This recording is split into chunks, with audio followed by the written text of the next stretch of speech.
हरि ओम. श्रीमन्महागणाधिपतये नमः. श्री सरस्वत्यै नमः. श्री गुरुभ्यो नमः. श्री लक्ष्मी वेंकटेशाय नमः. श्री केशवराज बाबासाहेब महाराज की जय. वक्रतुंड महाकाय सूर्यकोटि समप्रभ निर्विघ्नं कुरु मे देव. सर्वकार्येषु सर्वदा सदेति सिन्दूरवदनो देवो यत्पादपङ्कजस्मरणं वासरमणिरीव तमसां राशिन्नाशयति विघ्नानां. या कुन्देन्दुतुषारहारधवला या शुभ्रवस्त्राम्रता या वीणावरदण्डमण्डितकरा या श्वेतपद्मासना या ब्रह्माच्युतशङ्करप्रभृतिभिर्देवैः सदा वन्दिता सा मां पातु सरस्वती भगवती निःशेषजाड्यापः. गुरुर्ब्रह्मा गुरुर्विष्णु गुरुर्देवो महेश्वरः गुरुः साक्षात् परब्रह्म तस्मै श्रीगुरवे नमः.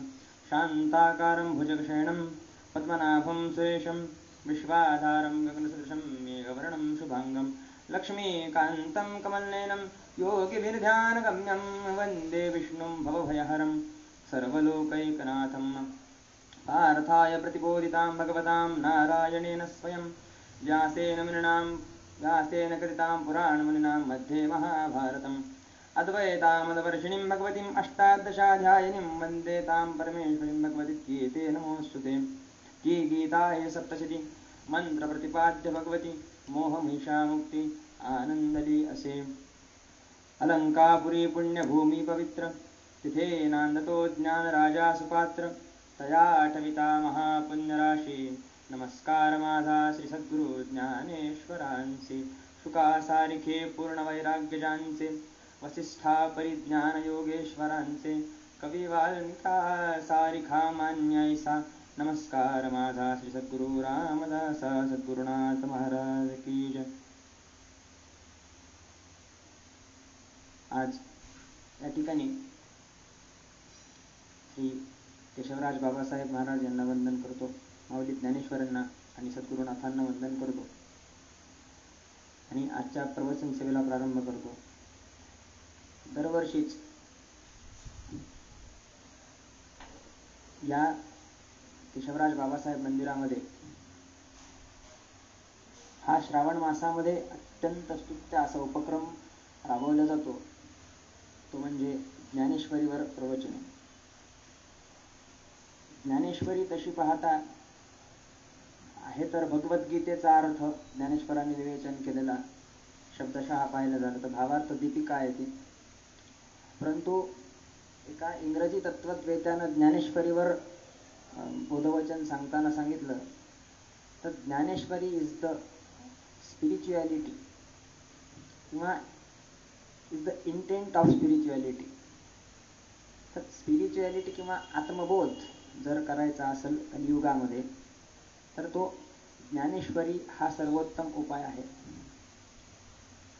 सर्व उपनिषदांचं सार, सर्व ज्ञानाचं, सर्व विज्ञानाचं म्हणजे ज्ञानेश्वरी हे ज्ञान नाही, ज्ञानेश्वरी हे विज्ञान नाही, ज्ञानेश्वरी हे तत्व आहे.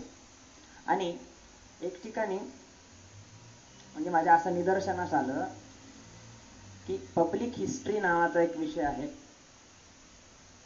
जनांसाठीचा इतिहास.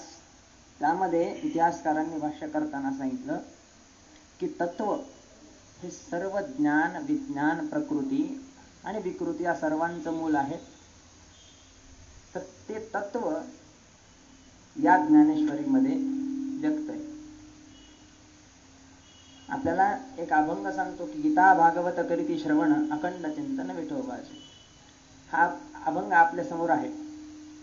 तर त्यातली भगवद्गीता ही सोपी व्हावी, सर्वांना कळावी, तर त्यासाठी ज्ञानेश्वर महाराजांनी प्रयत्न केले. ज्ञानेश्वर महाराज हे स्वतः कर्मयोगी होते. म्हणजे उदाहरण दाखवायचं झालं आजच्या युगामध्ये बघा, म्हणजे जर कमेंट करायची झाली आपल्याला तर सगळं आयतं असं. आता आपल्या युगामध्ये सगळं आता आयतं मिळतंय. आपल्यालाही तीच प्रवृत्ती आपली अशी झालेलीच आहे की सगळं आयतं पाहिजे. परंतु कर्मयोग ह्या गोष्टीच्या आपल्याला आज्ञा देत नाही की सगळं आयतं घ्या म्हणून. तर कर्मयोगामध्ये कर्मालाच प्राधान्य आहे. एक कर्मयोगू जाणजेत साधक निपुण भोन या निर्वाण पावती वेळे, असा माऊलींचा कर्मयोगामध्ये उपदेश आहे आपल्यालाच. तर माऊलींनी अशी वाट बघत बसले नाही की कृष्ण पुन्हा येतील आणि भगवद्गीता सांगतील. तर त्यांनी असा विचार केला की मला स्वतःला उठावं लागेल, त्या भगवद्गीतेवर विवेचन करावं लागेल आणि सर्व लोकांपर्यंत ही भगवद्गीता पोहोचावी लागेल. कारण खरं तर भगवद्गीता ऐकणारे जे होते त्यापैकी मुख्यत्वे अर्जुन, सांगणारे भगवान श्रीकृष्ण, देवी देवता आणि संजय. बाकी महाभारताचा माझ्या मतीप्रमाणे या भगवद्गीतेशी संबंध नव्हता. भगवद्गीता खरी कळाली ती अर्जुनाला, त्यानंतर नारदांना कळाली, ब्रह्मदेवाला कळाली, देवी देवतांना कळाली आणि संजयाला कळाली, जो की आणि संजयाच्या माध्यमातून धृतराष्ट्राला कळाली. असा तो भगवद्गीतेचा त्या काळापुरता प्रचार झालेला होता. मग त्यावेळी अर्जुन हा तिथं साधक होता. अर्जुन हा कर्ता पुरुष होता, ज्याच्यासाठी भगवद्गीता भगवंतांनी सांगितली. अर्जुन हा निमित्त मात्र झाला तर भगवद्गीता ज्या वेळेला प्रचारात आली. परंतु द्वापर संपलं आणि कलियुग जेव्हा निर्माण झालं, कलियुगामध्ये माऊलींना असं लक्षात आलं की जी भगवद्गीता अर्जुनाला त्यावेळेला सांगितल्या गेली होती, आजही त्याचं समय अवचित्य आहे. आजही ती भगवद्गीता सांगितल्या जावी. आणि भगवद्गीतेचा जर मूळ अभ्यास करताना पाहिलं तर ज्ञानेश्वर महाराजांना लक्षात आलं की संस्कृत आहे, सर्वांना कळणार नाही. या दृष्टीनं भगवंताला साकडं घालावं की आपण या आणि परत भगवद्गीता सोपी करून सांगा, अशा या प्रयत्नांमध्ये माऊली गेले नाही. माऊली कर्मयोगी होते. त्यांनी असा विचार केला की नाही, भगवद्गीता भगवंत सांगत बसतील असा काही वाट पाहण्याची नाहीये. भगवद्गीता जर सांगायची आहे सगळ्या लोकांना तर मला उठलं पाहिजे, मला कर्म केलं पाहिजे. आणि ज्ञानेश्वर माऊली उठले. सच्चिदानंद बाबा आदरे लेखकू झाला, शेवटची आपली ओवी. आणि या सगळ्या ज्ञानेश्वरीच्या माध्यमातून सर्व तत्वज्ञान, तत्वज्ञान हा शब्द मुद्दाम मी तो उच्चारेल, कारण मी मगाशी सांगितल्याप्रमाणे पब्लिक हिस्ट्रीवाले सांगतात तत्व हे सगळ्या गोष्टींचं मूळ आहे. तत्व जाणल्यानंतर एक एक गोष्टी कळल्या जातात. स्वतः माऊली सुद्धा सांगतात की जगतामध्ये ज्ञान संपत नाही, ज्ञान हे पुढे, हे जे प्रपंच आहे ते ज्ञान नाहीये, याला जाणणं म्हणजे ज्ञान नाही.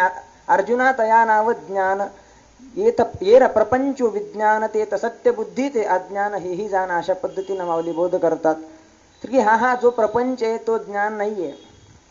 ज्ञान याच्याही पुढे. तर ज्ञानाची व्याख्या सुद्धा केली की तैसी जाणीव जे थनरिगे विचार मागुता पाऊली निघे तर्कू आजनी देखे अंगी जायचं. अर्जुना तया नाव ज्ञान, की अशा प्रकारच्या जिथं तर्क तीळ मात्रही उरत नाही, जाणीव तीळ मात्रही उरत नाही, अशा पद्धतीच्या ज्या तत्वाला ज्ञान म्हणल्या जातं ते ज्ञान ह्या प्रापंचिक संसारात नाहीये.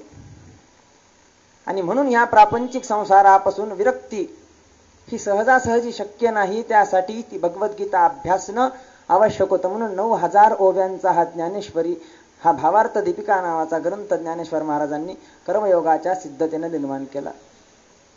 अत्यंत रसाळवाणी या ज्ञानेश्वरीमध्ये. आणि त्याच ज्ञानेश्वरीमध्ये अनेक योग आहेत. भगवद्गीतेमध्ये ज्ञानयोग, भक्तियोग, कर्मयोग, सांख्ययोग, श्रद्धात्रय, गुणत्रय, वेगवेगळ्या प्रकारचे योग सांगितले गेले. परंतु त्यातल्या त्यात मूळ 3 योगांवर ही ज्ञानेश्वरी किंवा भगवद्गीता आधारलेली आहे. ती म्हणजे ज्ञानयोग, कर्मयोग आणि भक्तियोग. आणि बाकीचे जे योग आहेत ते याच योगांचे उपप्रकार मानले जातात किंवा सर्वांची पोच त्याच योगांवर आहे. तर मला पण या सेवेमध्ये गेली 3 वर्ष संधी मिळाली. तर माझेही तेच 3 विषय होते. पहिल्या वर्षी ज्ञानयोगावर बोललो, दुसऱ्या वर्षी कर्मयोगावर बोलण्याचा प्रयत्न केला आणि मागच्या वर्षीपासून ऑनलाईन सेवा चालू आहे. तर मागच्या वर्षी भक्तियोगावर विवेचन केलं. आणि 3ही योगांवर विवेचन केल्यानंतर आजचा जो विषय आहे तो म्हणजे हे तिन्ही मार्ग आहेत, ज्ञानयोग, कर्मयोग आणि भक्तयोग हे मार्ग आहेत आपल्या या अपरा प्रकृतीपासून संबंध विच्छेद करून त्या पराप्रकृतीपाशी जाण्याचे. तर त्या मार्गाचा जो बेस किंवा त्या मार्गाचा जो पाया आहे किंवा त्या मार्गाचं जे तत्व ज्या योगामध्ये, तो अध्याय दुसरा सांख्ययोग या विषयावर आज बोलण्याचा मी निश्चय केला. आणि त्यासाठी ज्ञानेश्वरीच्या दुसऱ्या अध्यायातली 66वी ओवी आपल्यासमोर विवेचनासाठी निवडतो. तर सुरू करण्यापूर्वी त्या ओवीचं गायन करतो. माऊली सांगतात, ऐसा आत्मबोधे तोषला, जो परमानंदे पोखला, तोची स्थिर प्रज्ञो भला ओळखतो. तो अहंकारा ते दंडुनी, सकळ कामू सांडोनी, विचरे विश्व होनी विश्वा माझी. अशी ओवी आहे. ही दुसऱ्या अध्यायाची शेवटची ओवी आहे. याबाबत जो भगवद्गीते श्लोक आला तोही आपणापाशी सांगून देतो. तो म्हणजे यः पुमान् सर्वान् कामान् विहाय निस्पृह निर्मम निरहंकार चरिते शांती अधिगच्छति. हा श्लोक भगवद्गीतेचा. आणि त्या श्लोकावर भाष्य करताना माऊलींनी 2 ओव्या मांडल्या. माऊली सांगतात, ऐसा आत्मबोधे तोषला, जो परमानंदे पोखला, तोची स्थिर प्रज्ञो भला ओळखतो. तो अहंकारा ते दंडोनी, सकळ काम सांडोनी, विचरे विश्व होनी विश्वा माझे. असा माऊली बोध करतात. ही ओवी अर्थातच सांख्ययोगातली आहे. तर सांख्ययोग भगवंताला सांगण्याचं कारण असं, जर आपण पार्श्वभूमी पाहिली तर अर्जुन हा लढायला नकार देतो. समोर त्याला आप्तजन दिसतात, पितामह भीष्म द्रोणाचार्य कृपाचार्य सगळे आपलेच लोक दिसतात. त्यामुळे अर्जुन हा लढण्यासाठी नकार देतो. आणि समोरच्याच्या मृत्यूची भीती अर्जुनाच्या मनामध्ये अत्यंत ठाण मांडून बसलेली आहे, की ज्यांनी मला शिकवलं, ज्यांनी मला अंगाखांद्यावर वाढवलं, त्यांना मारू कसं. तर या पार्श्वभूमीवर भगवंत सांख्ययोगाचा बोध करतात. तर या सांख्ययोगावर बोलण्याचा प्रयत्न करतो. सांख्य, सुरुवातीला सांख्ययोगावर सांख्य या शब्दाची उत्पत्ती, सांख्यामध्ये प्रकृती विकृती पुरुष, त्यानंतर त्रिगुणात्मकता, सुख दुःख, पराप्रकृती अपराप्रकृती, आणि त्यावर आधारित ते 3 मार्ग जे आहेत, ज्ञानयोग, भक्तियोग, कर्मयोग, या अशा पायऱ्यांनी आपण जाऊया. लवकरच आता 5-6 दिवसांनी स्वातंत्र्य दिन येतोय, 15 ऑगस्टला आपल्या भारताचा. तर स्वातंत्र्य याच शब्दाशी निगडीत थोडं भाष्य करील. स्वातंत्र्य हेच सांख्याचं मूळ आहे. सांख्याचे मूळ भरपूर आहेत. स्वातंत्र्य हे सांख्याचं पहिलं मूळ सांगता येईल. तर स्वातंत्र्य कशापासून? तर या पराप्रकृतीपासून स्वातंत्र्य आणि अपराप्रकृतीशी संलग्न होणे हे सांख्ययोगाचा मूळ उद्देश. सांख्य हा धातू आहे, त्याची उत्पत्ती संख्या याच शब्दातून झालेली आहे असे काही भाष्यकार सांगतात. संख्या म्हणजे मोजमाप करणे, हे सहजासहजीच अर्थ आहे. तर कशाचं मोजमाप? तर संसारामध्ये 2 प्रकारचे मूळ तत्व, एक म्हणजे प्रकृती आणि दुसरा म्हणजे पुरुष, असे 2 प्रकारचे तत्व आहेत. या 2 तत्वाचं मोजमाप करणे, कारण प्रकृतीचेही बरेच प्रकार सांगितले, 25 प्रकारचे तत्व या जगामध्ये उपतत्व आहेत, परंतु त्यांचा मूलाधार म्हणजे 2च, एक प्रकृती आणि एक पुरुष, ज्यांच्या संयोगातून हा विश्व पसारा सगळा निर्माण झालेला आहे. आणि त्याच पसाऱ्यात हा जीव अडकत जातो. त्या अडकलेल्या जीवाला स्वातंत्र्य मिळवून देण्यासाठी जी काही प्रक्रिया आहे, जो काही योग आहे, जो काही लढा दिला जातो, तो म्हणजे सांख्य योग आहे. तर सांख्य या शब्दाचा एक शब्द आहे बघा, त्याच्यातून सांख्य शब्दाची उत्पत्ती झालेली आहे, की स्वतःचा जेव्हा त्याग करतो व्यक्ती, की निस्पृह होणं ही जी अवस्था आहे, तेव्हा सांख्य या शब्दाचा खऱ्या अर्थानं बोध होतो. तर सुरुवातीला सांगितल्याप्रमाणे सांख्य या शब्दाचा धातू संख्या आहे. तर संख्या म्हणजे मोजमाप करणे. तर कशाचं मोजमाप करणे नेमकं? तर त्यासाठी माझ्याकडे 2 श्लोक अवेलेबल आहेत. एक श्लोक प्रकृतीविषयी सांगतो आणि एक श्लोक पुरुषाविषयी सांगतो. आणि या दोघांचे जे गुणधर्म आहेत त्या सर्वांचं मोजमाप करीत करीत करीत करीत त्या प्रकृतीची ओळख होणे, पुरुषाची ओळख होणे आणि नेमकं हे काय आहे हे कळणे, यालाच म्हणतात सांख्य. सांख्याची दुसरी व्याख्या कपिल महामुनी अशी करतात की सांख्य म्हणजे स्वतःला ओळखणे. स्वतःला म्हणजे नव्हे या देहाला नाही. देह हा मीपणा नाहीये, देह संपणार आहे. या देहाला ओळखणं म्हणजे सांख्य नव्हे. देहामध्ये जो परातत्व जो बसला आहे, जो तत्वरूपानं सर्व ठिकाणी नटला आहे, त्या सर्वांना सर्वम खल्विदम ब्रह्मासी. अथर्व शीर्षामध्ये आपण एक पाहतो, तिथं उक्ती सर्वम खल्विदम ब्रह्मासी. किंवा एक आपल्या वेदांमध्ये एक श्लोक सांगितलेला, विश्वतश्चक्षुती विश्वतो मुखो विश्वतो बाहुर्त विश्वतस्पात संबाहुभ्याम धमदिसं पतत्रैर्द्यावाद भूमी जनन देव एकः.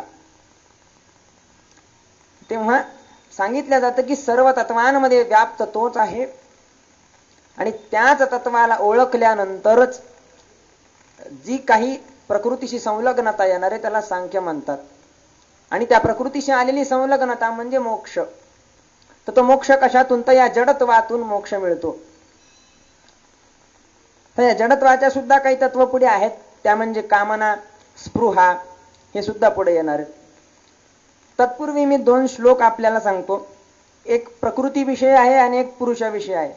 प्रकृतीविषयीचा श्लोक असा, भेदानां परिणामात समन्वयात शक्तितः प्रवृतेश्च कार्यकारण विभागात विभागात वैश्वरूपस्य. ही प्रकृतीची व्याख्या केली. आणि पुरुषाची व्याख्या करताना संघात पदार्थतत्वात त्रिगुणादि विपर्यात दिष्टानात पुरुषोक्ती भातृभावात कैवल्यार्थ प्रवृतेश्च, ही पुरुषाची व्याख्या केली. जर याचं विश्लेषण करायचं झालं तर प्रकृतीचे काही तत्व सांगितले, त्यामध्ये एक एक तत्व पाहू आपण. भेदानां परिणामात समन्वयात शक्तितः प्रवृतेश्च. पहिला आहे भेद. भेदातून प्रकृतीची व्याख्या कशी? या जगातल्या सगळ्या काही गोष्टी त्या व्यक्तिविशेष आहेत, त्या वेगवेगळ्या आहेत, याला भेद मानलं जातं. एक सरळ साधी व्याख्या. जसं मी बसलोय, मी आहे, ज्ञानेश्वरीचा ग्रंथ आहे, माईक आहे, सर्व गोष्टी वेगवेगळ्या आहेत, हे भेद आहे. भेद म्हणजे इथं मर्यादा आहे. जिथं मर्यादा आली ती मर्यादा कशावर तरी अवलंबून असणार हे निश्चित आहे.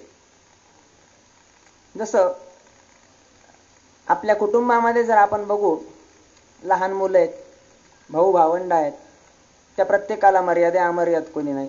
आणि जिथं मर्यादा आहे ते कशावर तरी अवलंबून असतं.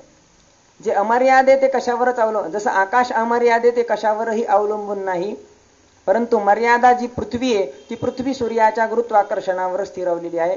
त्या गुरुत्वाकर्षणाशिवाय पृथ्वीची गती नाही. म्हणजे ज्या गोष्टीला मर्यादा येते त्या गोष्टीला कशावर तरी अवलंबून राहावं लागतं. मग सर्व गोष्टींचा विचार करीत करीत करीत जेव्हा आपण अशा तत्वापर्यंत पोहोचतो की विश्वातील सर्व गोष्टी या व्यक्तिविशेष आहेत, सर्व गोष्टी मर्यादित आहेत, म्हणजेच त्या कोणत्या ना कोणत्या गोष्टीवर अवलंबून आहेत हे निश्चित. मग ज्या गोष्टीवर त्या अवलंबून आहेत त्याला प्रकृती असं म्हणता येतं. हा प्रकृतीची पहिली व्याख्या सांगतो. तर भेदानां परिणामात समन्वयात, यामध्ये भेदानां या शब्दाचा अर्थ बघत असताना असं लक्षात येतं की जगातल्या सर्व काही ज्या वस्तू आहेत, सर्व काही गोष्टी आहेत, त्या मर्यादित आहेत, त्या भिन्न आहेत. आणि त्या भिन्न गोष्टी मर्यादित असल्यामुळे त्या कोणावर तरी अवलंबून आहेत. ज्यावर त्या अवलंबून आहेत ती म्हणजे प्रकृती. ही पहिली व्याख्या.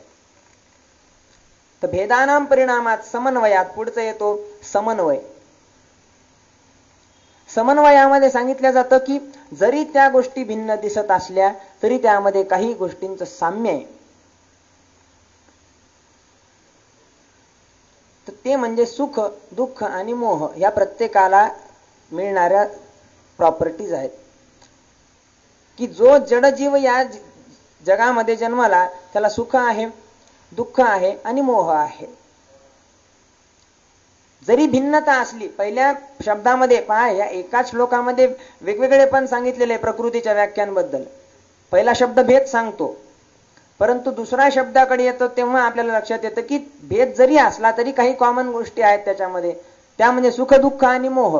हे प्रत्येकालाच, जड जीवाला सुख आहे, दुःख आहे आणि मोह आहे. मग ह्या सुख, दुःख आणि मोह यांची कुठेतरी एकात्मिकता आहे, ती म्हणजे प्रकृती. पहिल्या व्याख्येनुसार भेदात्मक गोष्टींचे ज्यावर अवलंबून आहे ती प्रकृती. दुसऱ्या व्याख्येनुसार समन्वय सर्व गोष्टींमध्ये सुख, दुःख आणि मोह या गोष्टींचा आहे, त्यांचं ऐक्य सांगणारी वस्तू म्हणजे प्रकृती. आता पुढे येतं शक्तितः प्रवृत्तेश्च. पहिला आहे भेदानां परिणामात समन्वयात आणि तिसरा आहे शक्तितः प्रवृत्तेश्च. तर शक्तितः प्रवृत्तेश्चचा अर्थ सांगत असताना असं सांगता येईल की प्रत्येक जगातली जी प्रवृत्ती आहे तिला शक्तीची आवश्यकता आहे. शक्ती विना कुठलंही कार्य होणार नाही. Everything is depend upon energy. ती निर्माण करता येत नाही, आणि ती एनर्जी जी निर्माण करता येत नाही ती म्हणजे प्रकृती आहे. आणि त्या निर्माण न करता येणाऱ्याच ऊर्जेचा आपण एक भाग आहोत, असा त्याचा अर्थ आहे. मी विज्ञानाचा विद्यार्थी असल्यामुळं थोडं विज्ञानातही शिरल. In thermodynamics we can say that first law of thermodynamics is there, that energy can neither be created nor be destroyed. It can be transformed from one energy to another energy, one form of energy to another form of energy, and that's why the total energy of the universe remains constant. And as the energy of this universe is constant, that is nothing but the prakriti. That constant energy is the prakriti, and we are the variable forms at that particular energy. आपण त्या particular एनर्जीचे वेगवेगळे रूप आहोत, असा तिसऱ्या शब्दातून आपल्याला अर्थबोध होतो. तर पहिला शब्द सांगतो की भेदात्मक गोष्टी आहेत त्यांची एकात्मकता म्हणजे पृथ्वी, प्रकृती आहे. आणि तिसरं म्हणजे जगामध्ये जी ऊर्जा संचारलेली आहे ती ऊर्जा म्हणजे प्रकृती. ह्या झाल्या प्रकृतीच्या व्याख्या. आणि आणखी एक सांगतात कार्यकारण विभागात वैश्वरूपस्य. चौथं रूप प्रकृतीचं म्हणजे कार्य आणि कारण. प्रकृती ही अव्यक्त पण आहे आणि व्यक्त पण आहे, त्याचं विश्लेषण नंतर पाहूया. परंतु कार्यकारण रूप हे प्रकृतीचं नेमकं काय? तर बघा, जे काही व्यक्त आहे ते अव्यक्ताचं कार्य आहे, आणि जे काही अव्यक्त आहे ते व्यक्ताचं कारण आहे.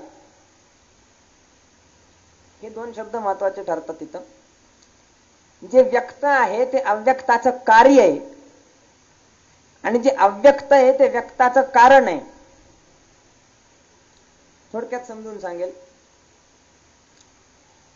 प्रकृती अव्यक्त आहे, परंतु ती आपल्यासारख्या व्यक्तांना बनवण्याचं कारण आहे. आपल्यासारख्या व्यक्तांना बनवणं हे अव्यक्त प्रकृतीचं कार्य आहे. म्हणजे आपण व्यक्त आणि प्रकृती अव्यक्त. तर व्यक्त म्हणजे अव्यक्ताचं कार्य झालं, आणि अव्यक्त म्हणजे त्या व्यक्ताचं कारण आहे. की व्यक्त कशामुळे? तर त्या अव्यक्तामुळे आहे, आणि तो त्या व्यक्ताचं कारण म्हणजे ते अव्यक्त आहे एकमेकावरून. आणि हे जे कारण आहे ती म्हणजे प्रकृती. ही चौथी व्याख्या प्रकृतीची. तर या श्लोकामध्ये आपल्याला प्रकृतीच्या 4 व्याख्या पाहायला मिळतात. ती म्हणजे पहिला आहे की ह्या वस्तू सगळ्या भेदमय आहेत, आणि त्या भेदमय आहेत म्हणजे मर्यादित आहेत, त्या कोणावर तरी अवलंबून आहेत. ज्यावर त्या अवलंबून आहेत ती म्हणजे प्रकृती. दुसरी व्याख्या आपल्याला समोर अशी येते की जरी या भेदात्मक गोष्टी असल्या त्यांच्यामध्ये सुख, दुःख आणि मोह यांचं साम्य आहे, आणि त्या साम्याचा समन्वय साधणारी जी गोष्ट आहे ती म्हणजे प्रकृती. तिसरी व्याख्या आपल्या समोर येते, या जगामध्ये सर्व जे काय व्याप्त आहे त्याला चालवण्यासाठी या जगाची जी ऊर्जा आहे ती ऊर्जा म्हणजे प्रकृती. आणि चौथा म्हणजे व्यक्त आणि अव्यक्ताचा समन्वय, की व्यक्त हे अव्यक्ताचं कार्य आणि अव्यक्त हे व्यक्ताचं कारण आहे, ते कारण म्हणजे प्रकृती. अशा 4 व्याख्या प्रकृतीच्या आपल्याला पाहायला मिळतात. अशी विश्वरूप प्रकृती आहे ती एक आहे, असं कपिल महामुनींनी सांख्य दर्शनामध्ये सांगितलं. ही कपिल महामुनींचाच हा श्लोक होता की ज्यामध्ये असं सांगितलं गेलं की प्रकृतीचे हे जे वेगवेगळ्या व्याख्या सांगितल्या तरीही प्रकृती एक आहे. आणि जगातलं दुसरं तत्व म्हणजे पुरुष. आता आपण त्याकडे येऊया. तर पुरुष तत्वाचा विचार करताना एक श्लोक माझ्या समोर आहे. संघात पदार्थ तत्वात त्रिगुणादि विपर्यात दिष्टानात पुरुषोक्ती भोक्तृभावात कैवल्यार्थ प्रवृत्तेश्च. आता प्रकृतीच्या एक्झॅक्टली ऑपोजिट, एकदम विरुद्ध सगळ्या ज्या प्रवृत्ती आहेत त्या पुरुषाच्या आहेत. कारण पुरुष हा साधक आहे. कृष्ण आणि अर्जुनाच्या बाबतीत जर तुम्ही पाहायला जाल तर कृष्ण हा पुरुष झाला आणि भगवंत म्हणजे प्रकृती, असा काही ठिकाणी आपल्याला आभास निर्माण करता येईल. तर पुरुषाच्या व्याख्या त्या सांगितल्यात संघात परार्थ तत्वात. तर हा जो पुरुष आहे, जो साधक आहे, जो या योग साधनेचा आणि या संसाराच्या मोहातून बाहेर पडण्याचा प्रयत्न करतोय, तो पुरुष हा संघात राहतो. आपण मग अशी म्हणलो की या जगातल्या ज्या गोष्टी त्या प्रकृतीवर अवलंबून आहेत. मग कोणत्या गोष्टी? तर हा पुरुष त्या प्रकृतीवर अवलंबून आहे. कारण हा पुरुष भिन्न आहे. पुरुष हा सर्व ठिकाणी व्याप्त अशी गोष्ट नाहीये. याचा आपल्याला जर सिद्धांत पाहायचा तर असं म्हणता येईल की जर हा पुरुष एक असला असता तर आपल्या सर्वांचे जन्म मृत्यू हे एक असले असते. आपल्या सर्वांना होणाऱ्या व्याधी पीडा सुख दुःख हे समान असले असते. परंतु ते भिन्न. कारण एक वेळ समजा एखादा व्यक्ती झोपलेला आहे, त्याच वेळी दुसरा व्यक्ती काम करतो. मग जर अर्थात यांचे कार्य कारण हे रूप वेगवेगळे, त्याचा अर्थ ते पुरुष आणि प्रकृती भिन्न असणारच. या पुरुषामध्ये भिन्नता आहे. पुरुषाचे वेगवेगळे रूप आहेत. त्रिगुणात्मक रूपांनी नटलेला हा पुरुष आहे. सात्विकता, राजसता आणि तमोगुण हे ते पुरुषांचे प्रकार आहेत. परंतु प्रकृती सर्वांमध्ये व्याप्त असलेली एकदम शक्ती आहे आणि पुरुष हा भिन्न आहे. तो वेगवेगळ्या संघांमध्ये परार्थ असतो. तो आपल्यासाठी स्वतः त्याचा काय अर्थ नसतो. जसं की खुर्ची हे उदाहरण घेऊ आपण. खुर्ची ही बसण्यासाठी, तिचं स्वतंत्र काय अस्तित्व नाही. किंवा सायकल आहे, सायकलचं जे चाक आहे ते सायकलचं आहे म्हणून त्याला अर्थ आहे. पाहिलं तर चाक ही सुद्धा एक वेगळी संकल्पना आहे. किंवा ती सायकल आहे तिला चाकामुळे अर्थ आहे. हे पुरुष तत्व असं म्हणता येईल. उदाहरणादाखल दोन घेतले मी की सायकलचं चाक आहे, जर चाक काढले तर सायकलला काही अर्थ राहणार नाही. तर चाक ही वेगळी संज्ञा झाली, पुरुषाचा वेगळा प्रकार झाला. आणि जेव्हा ते सायकलला लावल्या जातात मिळणारं तत्व हा एक वेगळा पुरुष झाला. म्हणून पुरुष हे वेगळं तत्व आहे असं आपल्याला सांगता येतं. आणि ते परार्थ आहे, एक आपल्या स्वतंत्र अवलंबून नाही. आणि म्हणूनच ते जगत पसाऱ्यात भटकतं. जे स्वतंत्र असतं त्याला कुठल्याही प्रकारची भटकण्याची गरज नसते. म्हणून प्रकृती ही स्थिर आहे आपल्या जागेवर, ती भटकत नाही. आणि पुरुष हा पारतंत्री मनुष्य आहे. पुरुष हे पारतंत्र्य तत्व आहे. त्यामुळे ते वेगवेगळ्या या मोहामध्ये जकडत जात असतो. उदाहरणार्थ घेऊ, कसा तो जकडत जातो की माझ्या हाताची 5 बोट आहेत. मधलं बोट म्हणजे मन गृहीत धरू, इकडचं जे बोट आहे ते इंद्रिय, आणि इकडचं बोट आहे ते विषय, आणि इकडचं बोट म्हणजे बुद्धी, आणि इकडचं बोट म्हणजे आत्मतत्व. तर मधल्या बोटाच्या डाव्या बाजूला 2 बोट आहेत माझ्या, आणि उजव्या बाजूला 2 बोट आहेत. तर गृहीत धरू उजव्या बाजूचे 2 बोट म्हणजे एक आहे इंद्रिय आणि दुसरे आहेत विषय. आणि मनाच्या इकडच्या बाजूला एक ठिकाणी बुद्धी आहे आणि एक ठिकाणी आत्मतत्व आहे, म्हणजेच प्रकृती आहे. तर मनाची स्थिर, मन या शब्दाचा अर्थ काय? म आणि न 2 संस्कृत संज्ञा आहेत. म म्हणजे स्वतःचं किंवा स्वत्व, स्ववलय. The magnetic field of self is the significance of that word म. म शब्दाचा अर्थ काय की स्वतः भोवतीचं जे किंवा स्वतःच्या भोवती केंद्रित झालेलं जे काय आहे ते स्व, त्याला म म्हणतात. आणि न म्हणजे नाही. तर स्वतःच ज्याला काहीही नाही तो मन, जो कुणावर तरी अवलंबून आहे आणि तो सतत व्हेरिएबल असतो, ते म्हणजे मन. स्वतःचा ज्याला अधिकार नाही, जो आत्मतत्वाचा सारथी आहे, तो बुद्धी आणि इंद्रियांच्या मध्ये स्थिर आहे. परंतु जास्तीत जास्त त्या मनाचा ओढ हा इंद्रियांकडून विषयाकडे जातो, म्हणून हा व्यक्ती फसत जातो.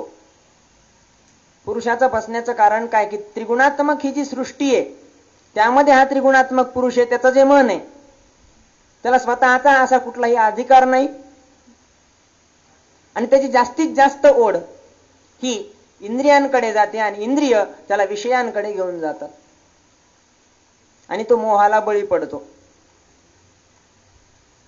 मोहाला बळी पडण्याचं सर्वात मोठं कारण अहंभाव, अहंकार. म्हणूनच माऊली आपल्या ओवीत सुद्धा सांगतात की तो अहंकाराते दंडुनी. संदर्भ इथं येतो की अहंकार हा तत्व का घेतला. माऊलींनी आपल्या ओवीत अहंकार हेच तत्व का घेतलं. तर पुरुषाची चूक इथंच होते. पुरुषाची चूक नेमकी इथंच होते की तो स्वतःच्या शरीराला किंवा स्वतःलाच अहम समजू लागतो, स्वतःचं एक वेगळं अस्तित्व समजू लागतो आणि स्वतःला अधिकारिक सत्ता समजायला लागतो. म्हणून त्याचा हे होतो, त्याच्या ऱ्हासाला सुरुवात तिथून होते. कारण अहंकारातून निर्माण होते कामना आणि कामनेतून निर्माण होतात दुःख. कामनेची पूर्ती नाही झाली की दुःख होणार आणि जिथं दुःख आहे तिथं तर पुन्हा दुःख आलं, सुख आलं आणि परत त्या प्रकृतीपासून भिन्न होत जातो आणि संसारात जडत्वानं जकडत जातो. हे पुरुषाचं तत्व आहे. तर त्या मनाला बळजबरी इंद्रिय हे आपल्या विषयांकडे घेऊन जातात. याचं मुख्य कारण म्हणजे अहंभाव आहे. ते मन स्वतःलाच या शरीराचा राजा समजायला लागतं आणि मग इंद्रिय जसे जसे म्हणतात, जसं आपण आज काही एखादा पदार्थ खाल्ला, तो आपल्याला रुचकर लागला, ती खाण्याची हाव निर्माण होते, आणखी तो खा वाटतो. किंवा आणखी एखाद्या आपण एक चित्रपट पाहण्यासाठी गेलो, तो चित्रपट आपण पाहिला, चांगला वाटला, जरी त्यातलं खरं नसलं, पण आपण एक विनोदात्मक उदाहरण घेता येईल की चित्रपट चालू असताना आपण खऱ्यापेक्षा जास्त रडतो किंवा हसतो. चित्रपटात एखादी दुःखद घटना घडली की आपल्याला स्वाभाविकपणे रडू येतं त्या नटाच्या अभिनयामुळे, किंवा त्याच्यात एखादी विनोदी घटना घडली आपल्याला हसू येतं. तर हे जे हसणं रडणं आहे, आपल्याला माहिती आहे की सगळं हे जे आहे ते खोटं आहे, परंतु त्या खोट्याला सुद्धा आपल्या त्या मनाच्या अहंभावामुळं त्याला वाटायला लागतं की सगळं हे जे काय परिणाम व्हायलेत त्या चित्रपटामुळे ते माझ्यावर व्हायलेत. कारण त्या मनाला स्वत्वाचा अहंकार झालेला असतो की मी हे सर्व तत्व आहे आणि बाकी ही प्रकृती काही नाही, किंवा जो आत्मतत्व किंवा बुद्धी आहे हे उपप्रकार आहेत आणि मी या शरीराचा अधिष्ठाता आहे. म्हणून या शरीराला होणारे भोग ते मला आहेत असा त्या मनाचा अहंकार बळकावू लागतो आणि म्हणून हे सुख दुःख सगळे ग्रासल्या जातात. आणि अशा अहंभावामुळे इंद्रियांना सहज त्यांना एक चान्स मिळतो की बळजबरीनं त्या मनाला विषयांकडे खेचून घेऊन जातात. आणि अशांना जो आपल्या कंट्रोलमध्ये ठेवतो, अशांना जो आपल्या नियंत्रणात ठेवतो, तो खरा निस्पृह. त्या निस्पृहाविषयीच माऊलींना विवेचन करायचंय की आपलं जे मन आहे ते जाणार इंद्रियांकडेच आहे, परंतु त्याला इंद्रियांकडे न जाऊ देता बुद्धी जी स्थिर आहे आणि बुद्धीच्या नंतर मिळणारं आत्मतत्व हे त्याही पेक्षा मोठं स्थिर म्हणजे ती स्वतः प्रकृती आहे, त्या प्रकृतीकडे नेणं हे सांख्ययोगाचा मुख्य उद्देश. माऊलीला तेच सांगायचं या ओळीतून की तो निस्पृह. उदाहरणार्थ समर्थांचं उदाहरण घेऊ आपण. समर्थ जेव्हा तपश्चर्येला होते त्यावेळेला 13 कोटी रामनामाचा जप करावा असं समर्थांनी ठरवलं आणि नदीच्या ठिकाणी त्यांनी वास्तव्य केलं. रोज गंगेत उभं राहायचं, रामनामाचा जप करायचा, स्नान संध्या आटोपून दुपारच्या वेळेला भिक्षा मागायला जायचं. परंतु त्यांनी भिक्षेचा त्यांचा असा एक नियम होता की जी काही मिळालेली भिक्षा आहे समर्थ आल्या आल्या ती भिक्षा पाण्यामध्ये भिजत घालून ठेवायची. तर ती का भिजत घालून ठेवायची? एक जणांनी त्यांना प्रश्न विचारला की महाराज तुम्हाला एवढी चांगली भिक्षा लोक देतात, वाढतात, तुम्ही त्याला पाण्यात का घालून ठेवतात? तर समर्थांनी सांगितलं जर मी रसयुक्त अन्न खायला लागलो तर माझ्यातला रजोगुण वाढायला लागल.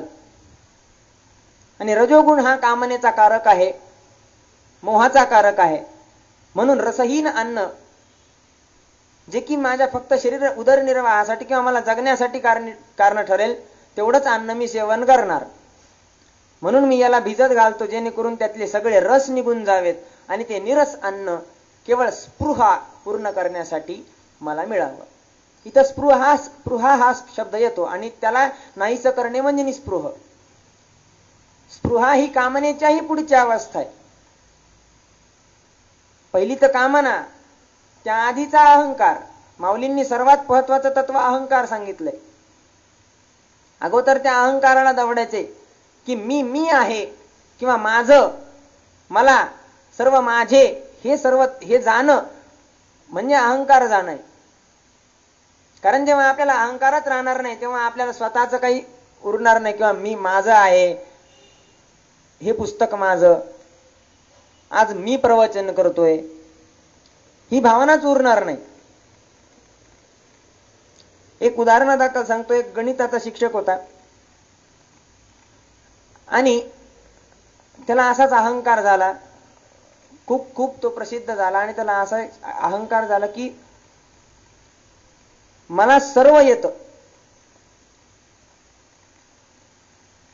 आणि सर्व येतं असं म्हणल्यानंतर त्यांना असं वाटायला लागले की प्रत्येक त्या गणितातलं उदाहरण, प्रत्येक त्या गणितातलं जी कन्सेप्ट आहे ती मला सोडवता येईल, मला सांगता येईल.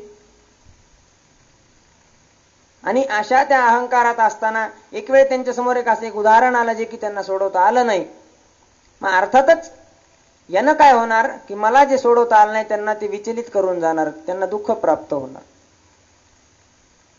कारण त्यांच्या अहंकारातून त्यांना अशी कामना निर्माण झाली होती की कुठलाही गणिताचं उदाहरण असं नसावं जे की मला सोडवता येत नाही.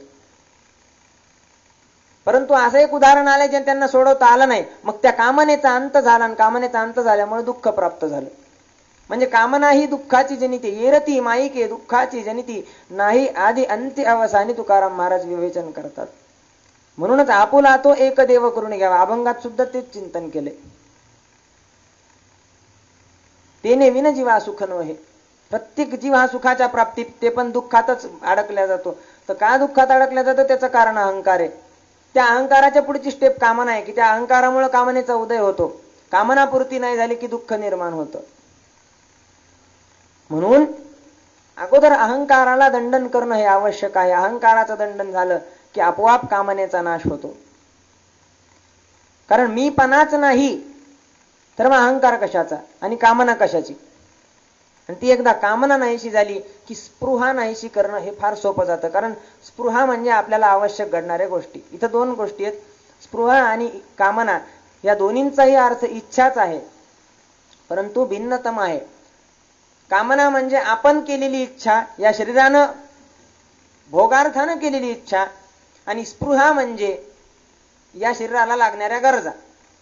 जसा आपण श्वास घेतो, आपल्याला निद्रा आवश्यक आहे, आपल्याला एक अन्न वस्त्र निवारा या मूलभूत गरजा आवश्यक आहेत, ह्या झाल्या स्पृहा.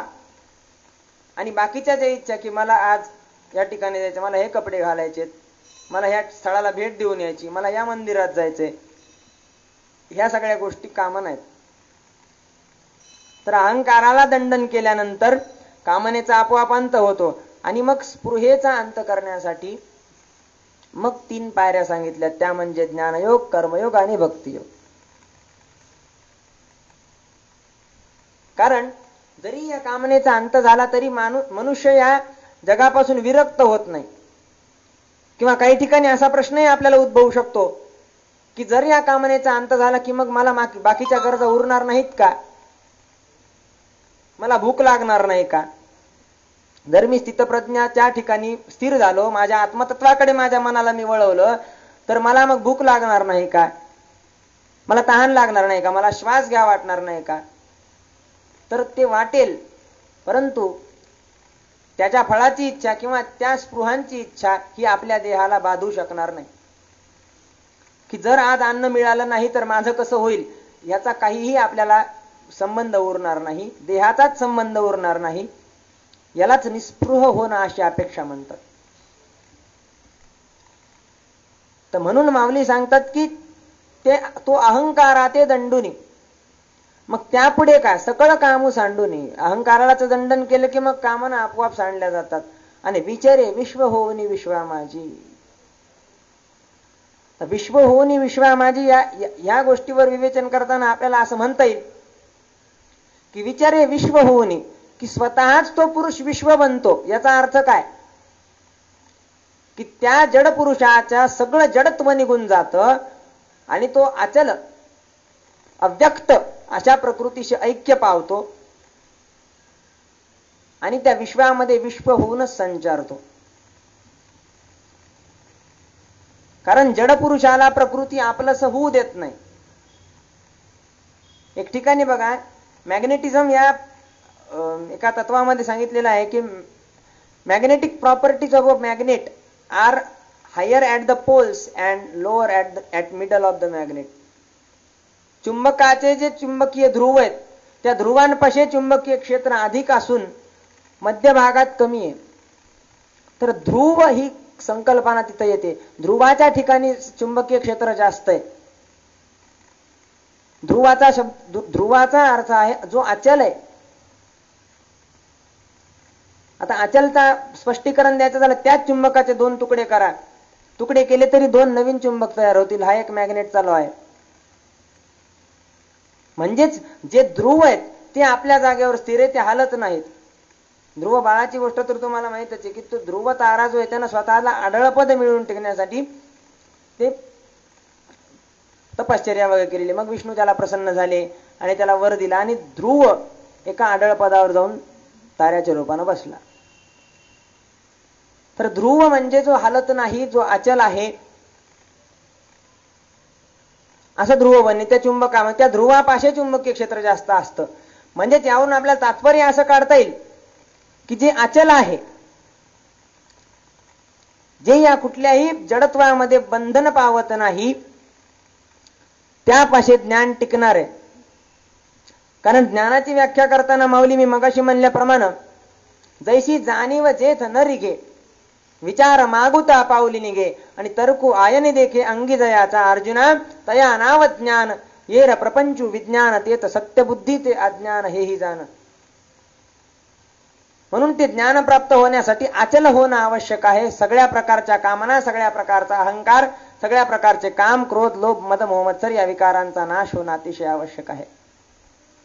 मग हा पुरुष जो तयार होईल सर्वांनी, तो म्हणजे तो आत्मबोधे बोध तोषला. मग त्याचं मन विषयांकडे जाणार नाही. का तर त्याला त्या विषयांची आवश्यकता उरलेली नाही. राम रामेती रामेती, रमे रामे मनोरमे, इतक्यातच आपल्याला लक्षात येतं की सगळं राममय होऊन जातं, सगळं भगवतमय होऊन जातं. त्याला तसं होण्यासाठी 3 पायऱ्या आहेत. मग एक ज्ञानयोग, भक्तियोग आणि कर्मयोग. ज्ञानयोगात तर मग स्वतःला विसरावं लागतं. आत्मबोधाच्या ठिकाणी आपलं मन स्थिर करून ज्ञान घेऊन त्या भगवंताची प्राप्ती करून घ्यावी लागते. दुसरी पायरी कर्मयोग. कर्मयोगामध्ये आपण केलेलं कर्म त्याच्या फळाची इच्छा न करता ते कर्म भगवंतासाठी केलेलं आहे अशी जाणीव ठेवून कर्म करणे. आणि भक्तियोगामध्ये सर्व काही माझा भगवंतच करतोय, सर्व काही माझा परमात्माच करतोय आणि मी कुठल्याही प्रकारचा फक्त एक निमित्त मात्र आहे, माझ्या हातून काहीही घडत नाही आणि सर्व काही माझा परमात्मा करतोय, अशा उद्देशानं निस्पृह राहणे म्हणजे भक्तियोग. उदाहरणार्थ आता हे ग्रंथ आहे, ज्ञानयोग सांगणार की हा ग्रंथ आहे, तो सुद्धा ब्रह्म आहे. माझ्या आजूबाजूला काही व्यक्ती बसलेले असतील, ते व्यक्ती ते स्वतः ब्रह्म आहेत. मी स्वतः ब्रह्म आहे. अहम ब्रह्मास्मी. सर्वम खलविदम ब्रह्मास्मी. सगळं काय ब्रह्म हे ज्ञानयोग सांगणार. त्या ज्ञानयोगातून सुद्धा निश्चित आपल्याला अहंकाराला नाहीचं करणं सोपं होणारच. कारण जेव्हा आपल्याला वाटायला लागणार की समोरचा ब्रह्म आहे, मी ब्रह्म आहे, मग ममत्व कुठं राहणार किंवा अहम कुठं राहणार. सर्व तर तोच प्रकृती आहे, सर्व तर तोच भगवंत आहे, मग मी कुठं आलो त्याच्यामध्ये? हे ज्ञानयोग सांगतो. नाही साधल्या गेला दुसरी पायरी कर्मयोग. एक कर्मयोग जाणं जेत साधक निपुण होऊन या निर्वाण पावती वेळी. की दुसरा कर्मयोग आहे. मी कर्म करतोय, पण कर्म कोणासाठी करतोय? भगवंतासाठी करतोय. शबरीचं उदाहरण घेता येईल आपल्याला. मतंग मुनींनी सांगितलं की राम तुझ्या घरी येतील. कधी येतील हे सांगितलं नाही. मग त्या दिवसापासून रोज शबरीनं फुलं आणावं, बोरं तोडावे आणि रामाच्या येण्याच्या रस्त्यामध्ये त्या सर्व फुलांचा एक रस्ता बनवावा, जेणेकरून रामाला काटा टोचू नये आणि फुलांच्या मार्गाने त्याचा. पण असं 65 वर्ष रामचरितमानसामध्ये त्याचा कालावधी आहे. पण एक कमी जास्त 65 वर्ष शबरीनं रोज हेच केलं. ते कर्म स्वतःसाठी नव्हतं, ते केवळ भगवंतासाठी होतं. म्हणून त्या कामनेमध्ये आसक्ती नव्हती, त्या कर्मामध्ये आसक्ती नव्हती. आज फुलं टाकले आणि राम नाही आले याचं दुःख तिला झालं नाही, कारण कर्म रामासाठीच होतं. एक दिवस राम येईल असा विश्वास होता. कर्म भगवंतासाठी असल्यामुळं त्याच्या फळाची इच्छा राहिली नाही. म्हणून मग स्वतःला त्या कर्मबंधनात अडकून घेतलं नाही शबरीनं. आणि हेच कर्मयोगाचं उद्दिष्ट आहे. आणि तिसरा म्हणजे भक्तियोग आहे. तो आपल्याला असं सांगतो की माझा परमात्मा माझं सर्व काही कल्याण करणार आहे. म्हणून मी कोणाचा? तर मी त्या परमात्म्याचा आहे आणि मला त्या परमात्म्यासाठीच सर्व काय करायचंय. परमात्मा माझ्यासाठी सर्व काय करतोय. हे भक्तियोगाचं उद्दिष्ट. तर ह्या 3 पायऱ्यांनी आपण अहंकाराचं दमन करू शकतो. एकदा हा अहम गेला की इंद्रिय तुमच्या विषयांकडे वळणार नाहीत, तर इंद्रिय हळूहळू हळूहळू त्या बुद्धीकडे वळल्या जातील आणि त्या बुद्धितत्वाकडून मग आत्मस्वरूपाचं आपल्याला ज्ञान व्हायला लागल. आणि या आत्मस्वरूपाचं आणि या पुरुष तत्वाचं, पण कोणत्या पुरुष तत्वाचं?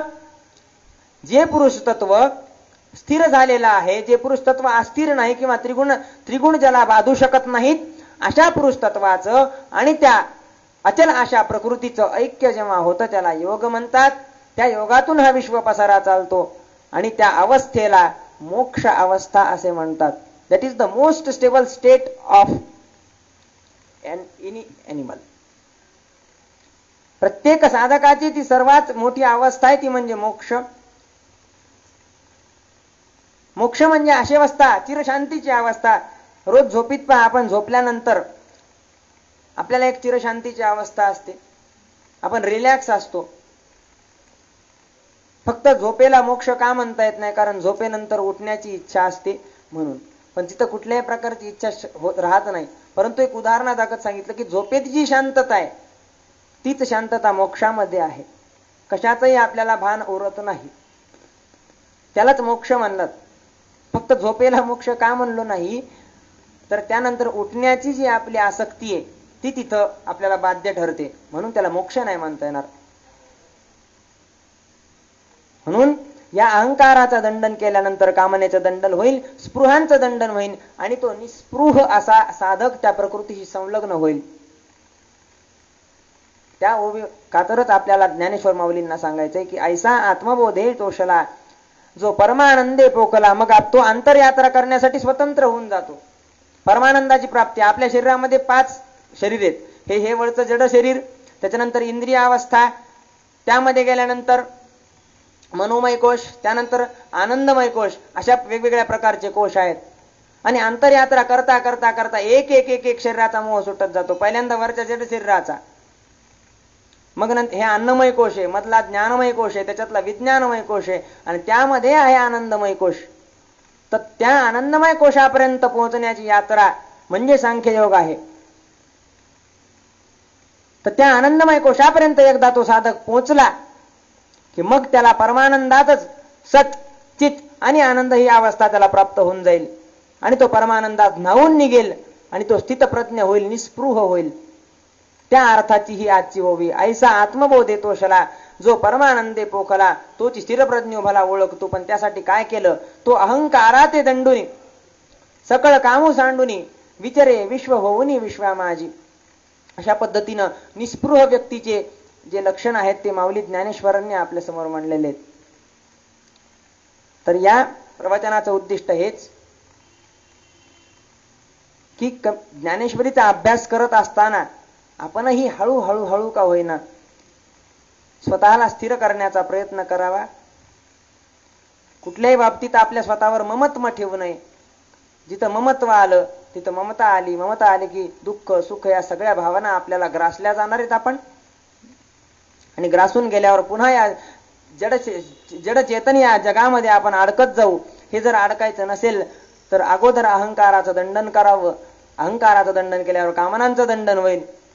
आणि कामनांचं दंडन झाल्यावर आपण मात्र स्थितप्रज्ञ बनू हे निश्चित. त्या अर्थाचीच आजची ओवी. ओवीचं एकदा पुन्हा गायन करतो आणि भगवंताकडे एवढंच दान मागतो की हेची दान देगा देवा तुझा विसर न व्हावा. ऐसा आत्मबोधे तो शला जो परमानंदे पोखला तोची स्थिरप्रज्ञ भला ओळखतो. तो अहंकाराते दंडुनी सकळ कामू सांडुनी विचरे विश्व होऊनी विश्वा माझी. अशी अवस्था प्राप्त करून दे हे भगवंता, हे केशवराज महाराजा. आणि आम्हाला सद्बुद्धी दे. हेची दान देगा देवा तुझा विसर न व्हावा. धन्यवाद. वर्धवर विठ्ठल श्री ज्ञानदेव तुकाराम पंढरीनाथ भगवान की जय.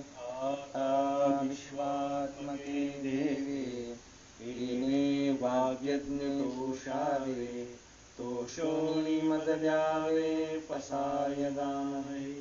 जे खळांची व्यंकटी सांडो तया सत्कर्मी रती वाढो. भूता परस्परे जडो मैत्र जीवांचे दुरितांचे निरजाओ. विश्वस्वधर्म सूर्य पाहो जो जे वांछील तो ते लाहो. प्राणिजात वर्षक सतळ मंगळी ईश्वर निष्ठांची मांदियाळी. अनवरत भूमंडळी भेटो तया भूता. चला कल्पतरूंचे आरव चेतना चिंतामणीचे गाव. बोलती ये अर्णव पियुषांचे चंद्रमेधे लांछन. मार्तंड जे तापहीन ते सर्वाही सदा सज्जन. सोय रे होतु किंबहुना सर्वसुखी पूर्ण होनी तिन्ही लोकी. भजिजो आदिपुरुषी अखंडित आणि ग्रंथोपजीविये विशेष लोकीये. दृष्टादृष्ट विजय हो आवेजी. एतमने श्री विश्वेश्वरा हो हा होईल दान पसाहो. येणे वरे ज्ञान देवो सुखिया झाला. येणे वरे ज्ञान देवो सुखिया झाला. येणे वरे ज्ञान देवो सुखिया झाला. पुंडलिक वरदार विठ्ठल श्री ज्ञानदेव तुकाराम पंढरीनाथ भगवान की जय. माऊली ज्ञानेश्वर महाराज की जय. जगद्गुरु तुकाराम महाराज की जय. केशवराज बाबासाहेब महाराज की जय. भारत माता की जय. रामकृष्ण. उद्या रात्री 8 वाजता हरिभक्त परायण शंकर माधवराव आजेगावकर परभणी यांची आपण प्रवचन सेवा श्रवण करणार आहोत. रामकृष्ण रामकृष्ण रामकृष्ण.